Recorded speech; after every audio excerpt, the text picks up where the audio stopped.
はいどうも皆さんご機嫌いかがでしょうか。ゲームがあるからギリ生きてる山ちゃんと申します。今回は2022年11月現在、数あるゲーム機やゲームプラットフォームの中で Steam でしか遊べないゲームをピックアップしました。オータムセールやウィンターセールも間近に迫り、Steam でしか遊べないという少しニッチな作品ですが、ゲーム選びの参考にしていただけたらと思います。私のチャンネルでは今後発売予定の新作ゲームやセール情報を簡単にわかりやすく紹介しております。この動画が少しでもあなたのお役に立てたら幸いです。高評価ボタンとチャンネル登録で応援お願いいたします。それでは早速見ていきましょう。まずはじめに、ケプラース。危険な惑星で生き残る SF サバイバルサンドボックス。本作はリムワールドとは違い、一人のキャラクターを操作していくゲームシステム。謎の惑星ケプラースの冬眠ポットから目覚めたプレイヤーは、危険なエイリアンが生息するこの惑星で生き延びるため、資源を収集し、拠点を建築して生活基盤を整え、未知の惑星を探索していくといった物語です。かなり多彩な要素が盛り込まれた作品で、クラフト、建築、戦闘、農業、サバイバルを楽しめます。RPG 要素であるスキルツリーも多岐にわたり、独自のプレイスタイルを構築することもでき、クローン生成や敵対するエイリアンを手なずけて仲間にすることができたりと、かなり自由度の高い作品になっています。ケプラースは非常に好評な日本語化モッドでの対応作品です。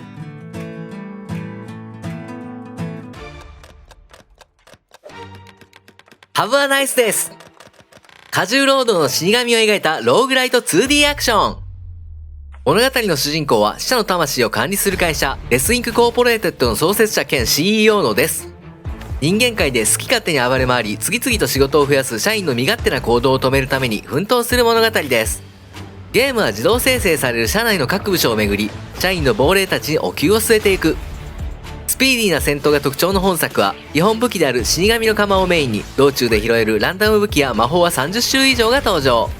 また、プレイ後の業務成績によりアイテムや武器をアンロックすることができ、プレイスタイルに合わせて色々な組み合わせをカスタマイズしていくやり込み要素が面白く、ダークな世界観がモチーフですが、社内のゴシップ好きな秘書や、個性的な社員たちとのコミカルなやり取りなんかも楽しめる作品になっています。Have a nice ですは非常に好評な日本語対応の作品です。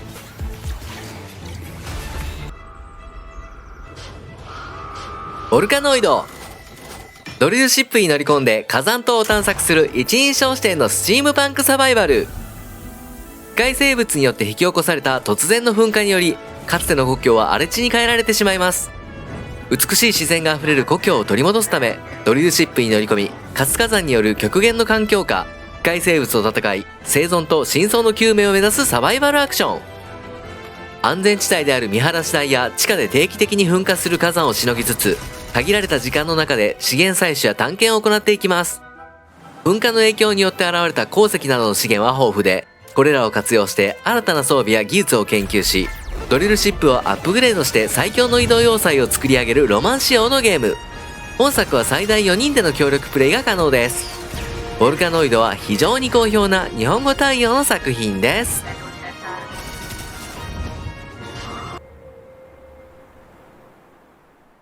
クランホーク。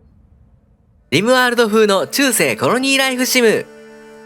中世のスコットランドを舞台にコロニービルディング要素とライフシミュレーター要素を兼ね備えた作品です。山、森、草原に囲まれたフィールドで一つの家族が土地を切り開き、一食住を整え子供を成長させ、一族を何世代にもわたって存続させていくゲームです。代々習得してきた技術は親から子へと受け継がれていくシステムが特徴。ゲームには四季の概念や天候の変化などの要素があり、それぞれの季節変化や環境変化に応じて生活環境を整える必要があり、さらにはクラン一個人ごとに特性があったりもするので細かいクラン管理が求められます。クランホークは非常に好評な日本語対応の作品です。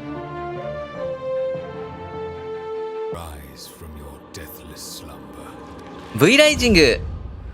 オープンワールドヴァンパイアサバイバル。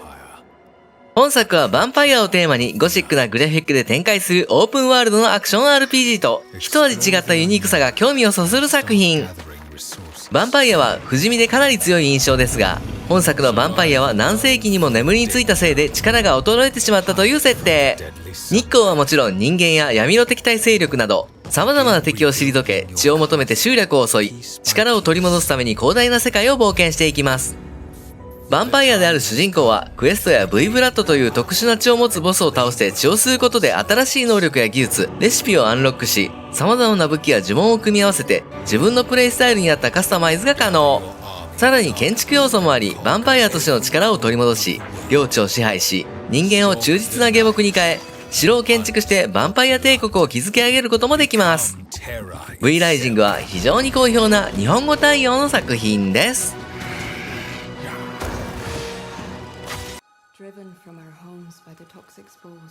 ザ・ワンデリング・ビレッジ。巨大生物オンブの背中で街づくりシミュレーション。物語の舞台は有毒植物から発生する猛毒の胞子によって汚染されてしまった地球。地上での生活ができなくなった人々が生き残るために身を寄せたのは、オンブと呼ばれる放浪する巨大生物の背中の上だったという街づくりシミュレーション。プレイヤーは生存者たちのリーダーとなって、オンブの上の限られたスペースを最大限に利用して街を作り、生産チェーンを構築していきます。また街を発展させるだけではなく、猛毒の胞子を発生させる有害植物を焼き払ったり、オンブとの信頼関係を結ぶことも必要になってきます。果たして人々は安住の地を見つけることができるのか、またはオンブの上で一生を過ごすのか。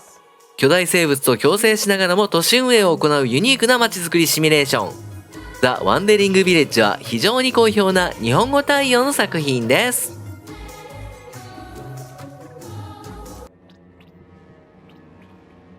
コアキーパー。果てしなく遊べるサンドボックスアドベンチャー。謎の洞窟が広がる地下世界を舞台にした本作は、1人から最大8人までのオンライン協力プレイが可能なサンドボックスアドベンチャーです。探検隊の一員である主人公が、ジャングルの奥地で光る石の塊コアを発見します。奇妙な異物コアに惹かれた主人公は、異物に向かって手を伸ばすとまばゆい光に包まれ、目を覚ますとそこは謎の洞窟の中だったという物語。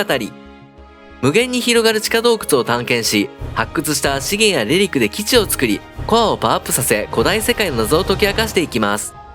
建築、戦闘、農業、料理、クラフト要素を含んだサンドボックス型アドベンチャー。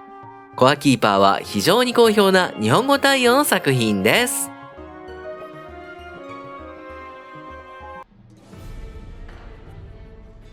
断雪ウォームスノー。ダークファンタジーなローグライク RPG。物語の舞台は竜武時代の中国。突如暖かく溶けることのない断雪ウォームスノーが舞い散り、その雪を吸った人々は正気を失い化け物へと化していきます。プレイヤーは戦士ビアンとなって断雪ウォームスノーに隠された謎に迫っていくといった物語。2D の見下ろし視点で展開する本作はローグライク要素が満載なゲームで、最大6つのクラスをメインに多彩な武器、装備、スキル、レリックを組み替え、様々なキャラクタービルドを楽しめます。スピード感のあるバトルと美しいグラフィックが特徴の作品。断雪ウォームスノーは非常に好評な日本語対応の作品です。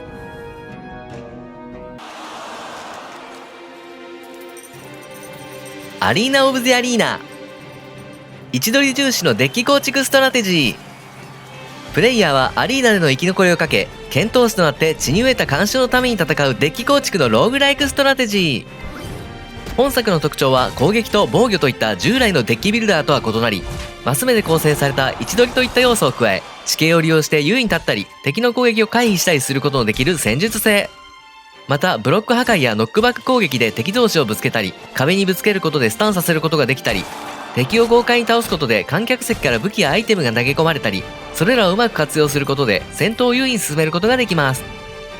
闘技場での戦闘に勝利すると新しいカードや報酬がもらえ、カードの強化や消去などを行ってデッキを構築していくといったシステム。アリーナ・オブ・ザ・アリーナは非常に好評な日本語対応の作品です。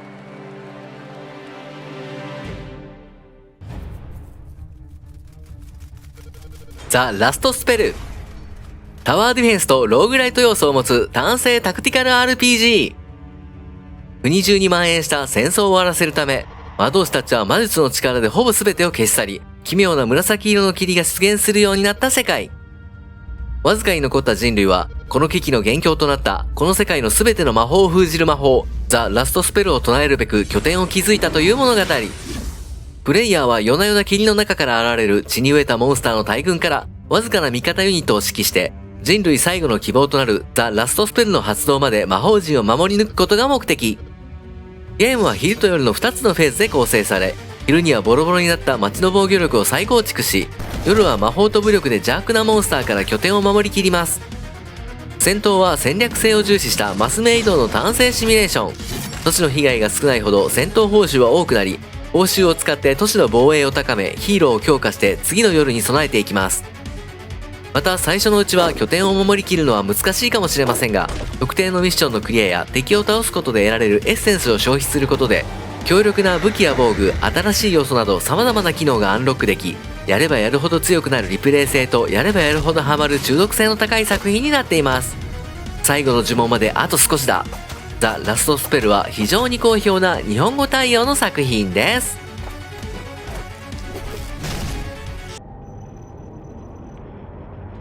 バラトローマ。深海を航行する潜水艦を舞台にした 2D サバイバルアクション。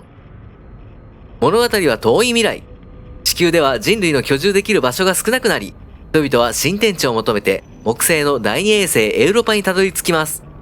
しかし地表は完全に凍結し、人々は凍った地表の下に広がる深海での生活を余儀なくされていたという物語。本作は最大16人で遊ぶことができ、それぞれ得意分野の異なる役職のキャラクターを操作して潜水艦を管理し生き延びなければなりません。人類の存亡をかけた様々なミッションを達成していく途中には、船内に発生する浸水や様々な機材トラブルが発生。さらには深海に潜むエイリアンとも対峙していかなければならない過酷なサバイバルが展開していきます。極限の状況下で仲間と協力しながら難局を乗り越えていく作品。バラトローマは非常に好評な日本語対応の作品です。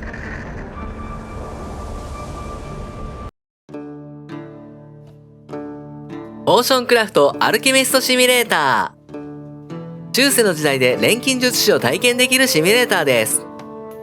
薬草などの材料を錬金釜に入れてかき混ぜて加熱させればポーションの完成。来店してくる町の人々が必要としているポーションを作って販売していく作品。プレイヤーは新米錬金術師として商売を始められる場所を見つけ、ここから薬屋として町の人々に必要とされる錬金術師になっていくといった物語です。ポーションを作る材料は魔法の裏庭や商人から購入。傷薬や火傷の薬、ネズミのくず剤など様々なお客様の要望に応えて店の評判を上げていきます。錬金術マップを頼りに新しいポーションを次々に開発して錬金術師としての日々を楽しめます。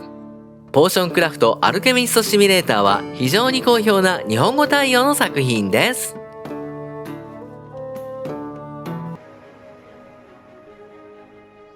スクラップメカニック。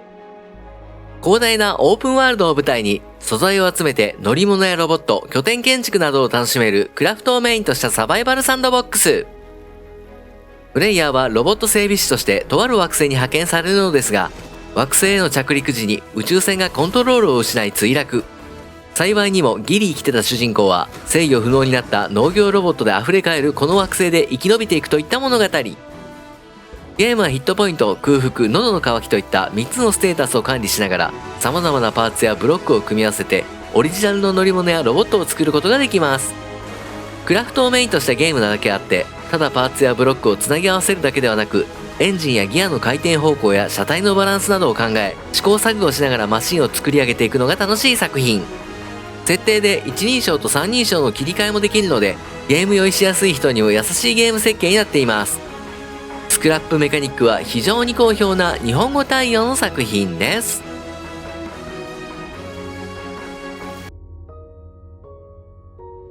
ラフト。大海原の上にポツンと漂流する小さなイカダの上で生き抜くオープンワールド漂流サバイバル。何もないイカダの上からゲームはスタート。プレイヤーは海上で見つかる漂流物などの資源を引き上げ、空腹や喉の渇きをしのぎ、この過酷な海でサバイバル生活を行うことになります。生き残るためには海から引き上げた資源を利用してイカダを増築し、一食住といった生活基盤を整えることが重要。さらにはイカダを破壊してくるサメなどにも備えなければなりません。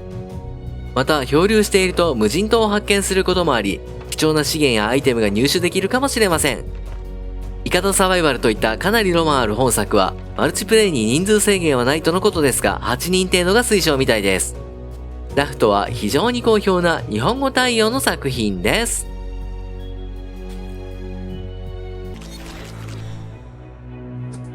ボルト・オブ・ザ・ボイド。ランダム要素を排除したデッキ構築カードゲーム。基本的にはカードを使って戦い、マップを進みカードを取捨選択してデッキを強くしていくといった内容ですが、本作はランダム要素を減らし、可能な限りプレイヤーの手にコントロールを委ねるというコンセプトのもとに制作され、遭遇する敵の情報や獲得できるカードが事前に確認できたりと、プレイヤーの戦略により柔軟にプレイできるようなゲーム設計になっています。また戦闘も独自なシステムとなっており、手持ちのカードを破棄することでコストエナジーを獲得できるパージといった要素や、デッキ枚数が20枚固定で戦闘中以外ならいつでも変更可能であったりと、プレイヤーの戦略次第である程度のゲーム展開には柔軟に対応することができます。徐々にアンロックして使用できるキャラクターは全部で4種類。それぞれ固有のスペルを持つキャラクターはタイプの違う2つの初期デッキを選択でき、カードの種類は400枚以上が登場。ボルト・オブ・ザ・ボイドは非常に好評な日本語対応の作品です。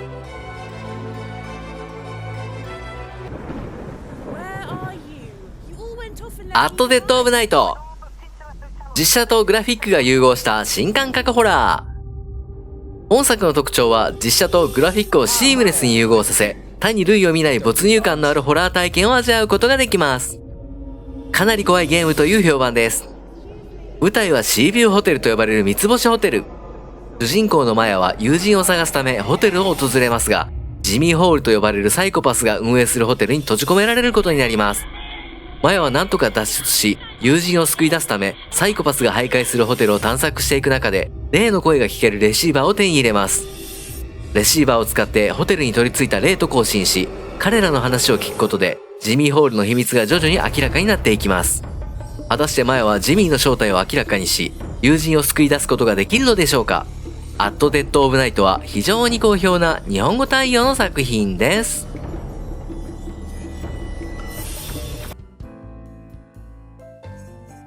ロボトミーコーポレーション。独特な世界観が魅力ながらもかなり高難易度な本作。プレイヤーは巨大企業ロボトミーコーポレーションが運営する施設の管理者となって、アブノーマリティと呼ばれる謎の生物を管理し、エネルギーを抽出して収集することが目的。ゲームは複数の職員に指示を出し、収容されているアブノーマリティの機嫌を損ねないように管理していくのですが、プレイ直後は収容されているアブノーマリティの情報は一切なく、どんな生物でどういった管理をすればいいのか、何度もトライアンドエラーを繰り返し発見していく必要があります。さらにそんな状況で定期的に未知のアブノーマリティが配置され、管理ミスが原因でアブノーマリティが脱走、もうてんやわんやになるゲームです。作業が進むにつれアブノーマリティ自体のストーリーがアンロックされ、それを読むのも面白く、世界観やストーリーに加えゲームシステムがうまく融合した非常に面白いゲームではあるものの、初見殺しで死に覚えの超高難易度な作品。ロボトミーコーポレーションは非常に好評な日本語対応の作品です。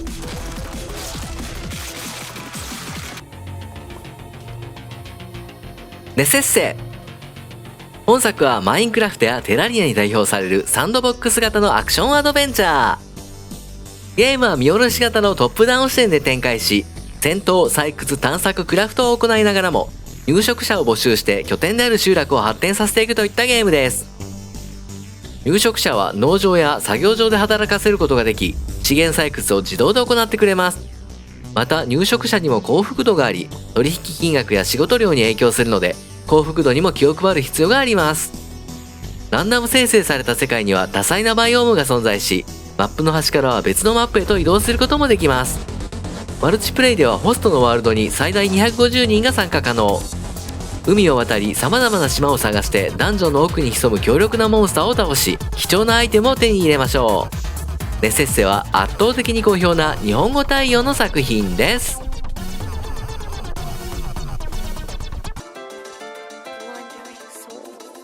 アストラリブラリビジョン。長編 2D 横スクロールアクション RPG。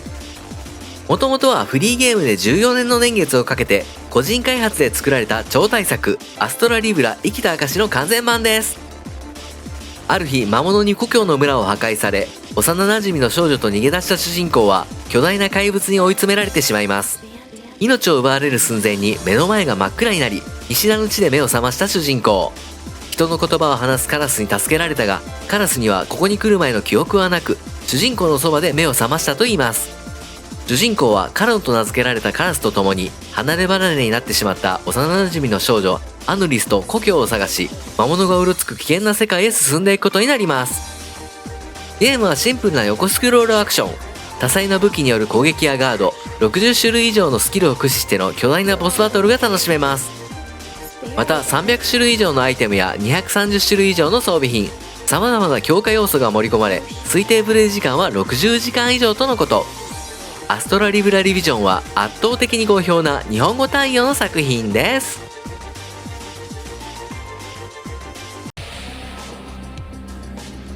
サナビ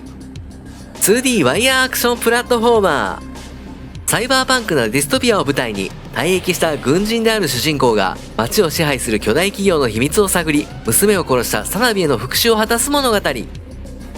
突然の停電でメガシティマーゴでは市民が失踪し、街は大混乱に陥った。プレイヤーは右腕の義手に装着された巨大なチェーンフックを駆使して崖や高層ビルを飛び越え、ミッションの途中で出会うハッカーのマギと共に街で起きた事件の真相を明らかにしていきます。ゲームはチェーンフックを使ったワイヤーアクションが特徴。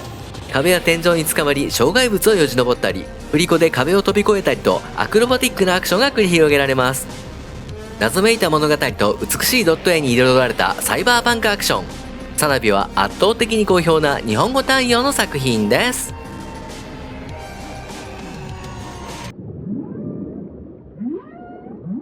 デイブ・ザ・ダイバー。美しい海を舞台にした海洋アドベンチャー。プレイヤーはダイバーのデイブとなって、ブルーホールと呼ばれる美しい海を探索しながら、昼はダイビングで魚を取って、夜は寿司屋を切り盛りするアドベンチャーです。物語の舞台は潜るたびに地形と生態が変化する不思議な海ブルーホール。この多彩な海の世界には熱帯魚から巨大な生物まで様々な生き物が生息しており、プレイヤーは酸素ボンベの残量に気をつけながら森を使って新鮮な食材を捕獲していきます。夜は寿司屋でアルバイト。取った魚は夜の寿司屋のネタとなり、店の主人番長が握った寿司をお客さんの注文通りに提供。わさびの補充、皿の片付け、上がりのおかわりなど結構忙しい店を切り盛りしていくことになります。こうして収益を上げながら店のアップグレード、デイブのダイビング装備の強化を行いながらも、ブルーホールに突如出現する巨大な生物との遭遇や未知の古代文明の謎に迫っていくことになります。ドット絵で表現された海中や魚は美しく、のんびりとした音楽と緩いストーリー展開が魅力の作品。デイブ・ザ・ダイバーは圧倒的に好評な日本語対応の作品です。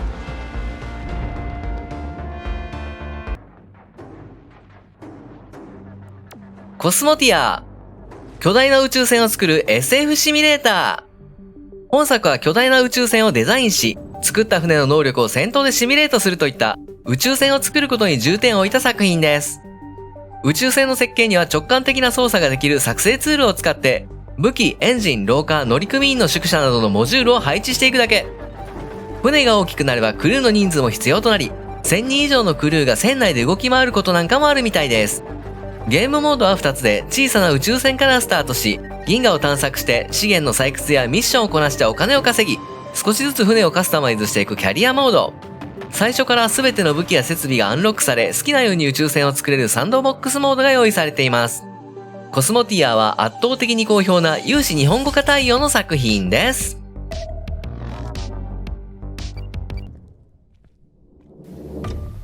ファズモフォビア。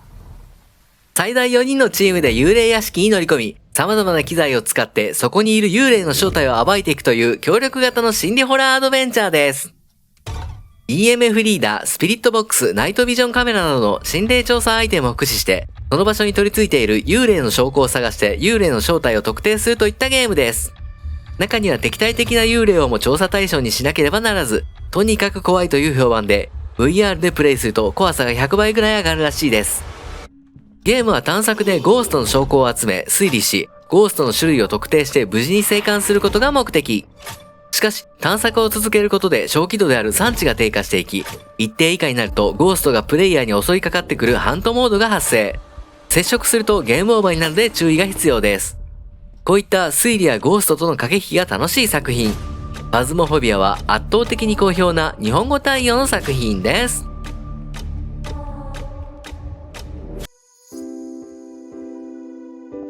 陶芸マスタ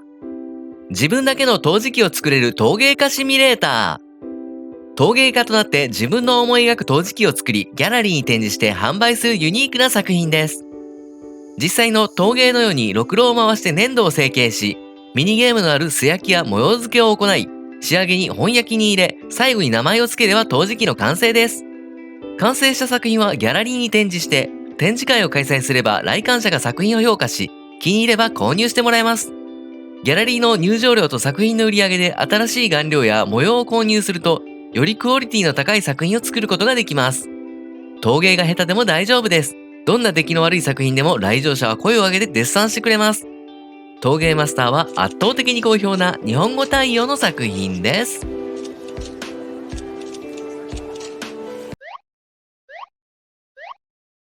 テイルズ・オブ・ザ・ブラック・フォレスト黒森町奇譚。90年代の日本を舞台にした 2D ドットのホラーアドベンチャーです。物語の舞台は平成の初期。主人公の女子高生木原家臣は下校途中の列車に乗っていたはずだったが、なぜか夜の無人駅のベンチで目覚めるところから物語は始まります。そこで一人の謎の少女と出会い、未知の力で黒森町という小さな町に閉じ込められてしまったことを知ります。彼女によると、この町から逃れる方法は黒森町の過去に隠されていると言います。こうして自由を求める二人の不思議な旅が始まります。日本の田舎をイメージした世界観に、キャラクターやストーリーの作り込みが素晴らしく、ホラー要素だけではなく、癒し要素もたくさんあり、ホラーゲームが苦手な人でも安心して遊べる作りになっています。黒森町に隠された秘密とは一体何なのか。テイルズ・オブ・ザ・ブラック・フォレスト黒森町奇譚は圧倒的に好評な日本語対応の作品です。